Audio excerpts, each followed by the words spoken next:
The calm before the storm, ladies and gentlemen. The calm before the storm. The calm before the storm. Yep. Snowstorm number 3, blizzard number 3 for 2024, ladies and gentlemen. And you know what's funny? The city hasn't picked up nothing yet. They only picked up, we had a little storm end of November, early December. That's all they picked up. Yeah, so they're thinking that the sun is going to melt all the snow that's falling.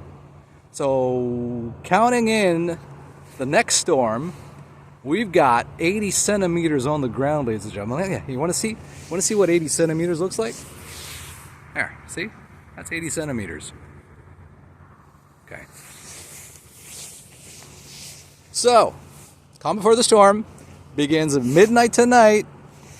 So, if you got anything to do, try to do it before 11:59 because then it's going to get nasty again in Montreal. You're watching EMMANUELS Montreal. Keep it locked here for lifestyle, art, dining, music, and faith and reality.